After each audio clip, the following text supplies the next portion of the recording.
Ladies and gentlemen, I am here at the Perth Money Expo and I'm joined today by a very dear friend and someone who has a job that I think most people can agree is a bit of a dream job for anyone with an interest in coins. This is Lucas Bowers.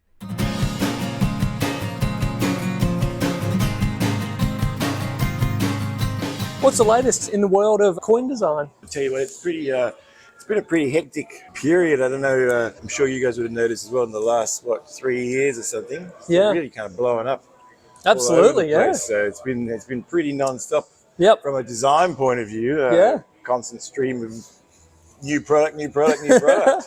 Barely any time to sleep. Absolutely. Well, it's good to be busy, I suppose. It's You'd be great to be complaining busy. otherwise if you had nothing on the go. Exactly. It's great to be busy.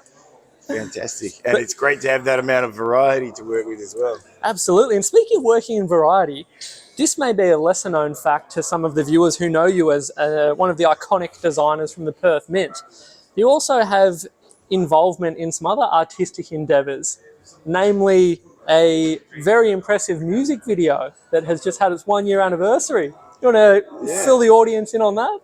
Oh, that was it's a little bit kind of above and beyond the music video, if you will. When that big was time. put together it's actually put together as an installation piece. It's on YouTube now as a music video. You can watch it, but it was a kind of a conceptual musical narrative idea I was working on with a band called Moana, and we put that on in a big exhibition space and.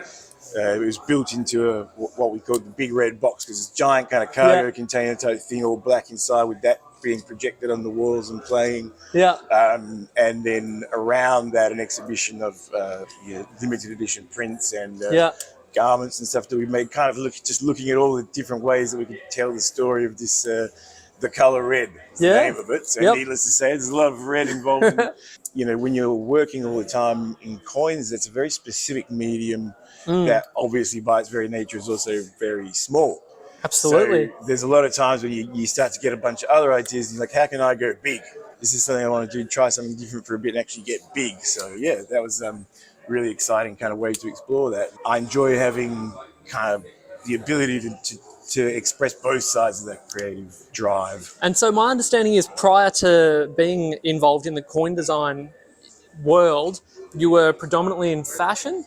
Yeah, I'd come from a fashion background initially, and it was through fashion that I started to get into metals because designing and working with belt buckles and cufflinks, jewelry, that kind of thing, learning development and production methods for that started to get me really into the way you can work with relief and the three-dimensionality of it and how metal works. But it also gave me a bit of a grounding in the technical processes involved because it's a very different experience. It's kind of interesting. Designing for fashion is in some ways quite similar in the sense that, of course, what are you doing? You're all day trying to come up with new ideas, visual concepts that you're developing, and then in other ways completely different because the technical requirements to produce the idea are, so unfathomably different. And what I was really excited about moving into coins, because I'd always liked coins anyway, and it's one of those things where you think, oh wow, that'd be so cool. Absolutely, When that opportunity came up, I jumped at it because also there's always that little bit of the, the artist's ego in it where you go, oh, look, clothes fall apart after a while. Coins are forever. Conceivably last 5,000 years if people look after them. Absolutely, I love that. It'd be pretty cool if in 5,000 years someone was still looking at something I made. So I've never thought about it like that. That is quite incredible. But I also think that in some senses, and that's why I'm excited to do a video like this and highlight the artist behind the coin, because I think in a lot of senses, I was thinking about this the other day, I think coin artists are almost like session musicians in the sense that people admire your work and it's quite popular and, world-renowned in a lot of cases, but people often don't. I'm assuming you don't get recognised at the supermarket and people say, no, hey, it's not that you designed one of my favourite coins. Thank God. You need to be in a pretty specific environment for the name recognition to kick in the coin design field. But I think, to me, in many ways, it's something that appeals to me because I do want a lot of people to see my work and appreciate it. Of course, anyone who creates artistic product wants that to be beloved by the people who see it. But it's it's not in my nature to really be a big fan of the idea of like my face being attached to it. So Yeah. same thing when you think of like if this coin is around in hundreds of years' time, my name may not be remembered of it, but the image that I made will. We look at, let's say some old 4,000-year-old Etruscan coin we don't know who this is true, designed those things, but it's kind of not that important because it's a piece of the whole human record, and that's kind of what you're contributing to. You don't need your face plastered over it for that. In saying that, if you could be remembered for just one coin, one design, to be your magnum opus, what do you think that might be? I think the right answer to that should always be the one I haven't done yet. That is a very, very... Keep going forward. Absolutely. I mean, I think that would be, for me personally, like kind of a nightmare to go, oh, I did the masterpiece. And it's done, yeah. Where does your drive go after that? You've got to have that drive to be like, oh, wait, I can do this better. I can do something different next time. Yeah. And the technology and production stuff is evolving so much all the time in coins. And these days, of course, you've got such kind of high-level engineering and precision work involved in all kinds of innovations that are coming out of the coin world above just stamping a disc of metal that you don't even know what in 3 years' time or 5 years' time you might be capable of with working. If you keep on top of all those innovations, and should hopefully be always doing something more exciting than the last thing you did. Which sort of ties in with another conversation we had the other day. Some people would suggest that having colour on a coin is no longer it's no longer a coin. I don't want to waste my time with that colourful stuff. But when you're talking about innovations, that's one of the main things happening in the coin industry. Interesting reliefs, interesting colours, different applications of the technology. So I take it that you're a big advocate of that sort of thing. I'm an advocate of that sort of pushing thing, it all forward. And, probably with a fair amount of self-interest involved there because it makes the work exciting. Yeah, absolutely. I think if you reached a stopping point with regards to production technology, then you'd be treading water for the rest of your life, just changing what the image was, knowing that you can go further and trying to work with finishes to get more depth out of it. Because that's one of the great creative challenges of it, is that you don't, when you're, say, producing a painting or some sort of other form of illustration, there's all kinds of things where you could say, use the color here or the shadows, wherever.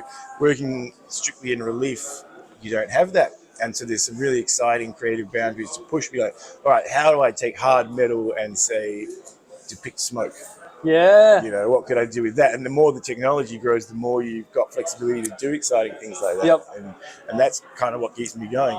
And I know that, I guess the coin world, I don't need to tell you, is very diverse. Absolutely. The fan base, you've got people who aren't even interested in modern coins anyway. They're collectors of antiquities and things like that. Mm-hmm. You've got people coming in with a generation who want color and they want effective, things, and some people much more traditionalist about it. So I think that's great that there's always a place for everybody's kind of approach to it. But I definitely, from a design point of view, want to be able to play, see what could you do that hasn't been done before. I think some of the coins that you have done have represented that perfectly. Like the Phoenix coin, the color on that was just incredible. Like the depth of it, it felt like both movement and depth when you caught the color of a coin like that in the right light. I thought that was incredible. That was one of my favorites working on that project. That's actually just about to drop in an antiqued version. Oh, really? And that's what I think is the antiquing as a process was kind of a new thing going back, say, 10 or so years. Yeah. And nowadays it's pretty staple part of the market. So even though at first people might be a little bit like, leery of these new things, it doesn't take long for them to become kind of standards. And that's a great example of something that's fantastic from a design point of view, because when you antique the coins, putting that, it just gives that extra layer of depth and it exposes detail more. Quite often, of course, they're high relief coins too. So from a design point of view, you can chuck a hell of a lot more detail into that and really get into the nitty gritty of it in ways that you're not going to get straight out of a straight proof coin. Or whatever. So I think all those things, color, antiquing, bringing all these different elements into play, I think it makes it exciting. And I think that there's a lot of interest in the coin community, from at least from a certain segment, in seeing how those things do, because they do like that. Because there's my Like, you know, the feedback that I get sometimes from people is that there's definitely a segment of the population who treat the coins like miniature artworks.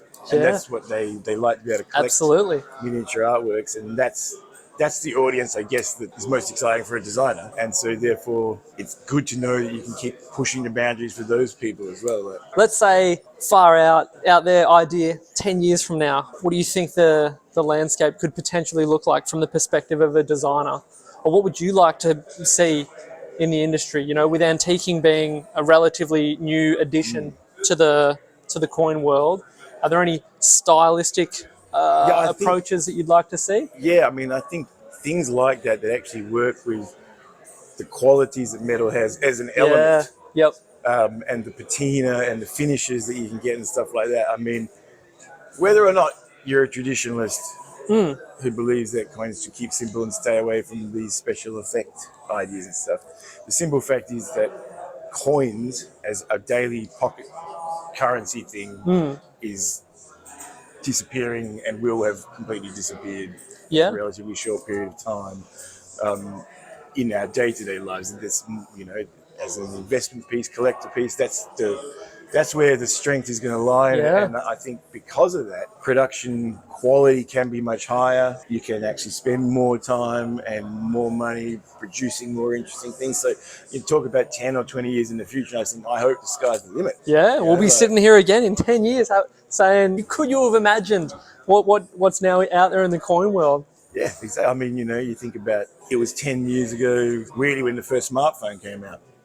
Actually, yeah, you're right. Yeah, and really not a very long period of time. The rate of progress. The rate of progress and the dramatic, and at the very beginning of those kinds of things, I remember people being like, "What do you need a camera on your phone for? Yeah, that's just pointless." Yeah, and then, now we're filming interviews on them. And here we go. Yeah, so it's so exciting to think about, like, what could the future hold?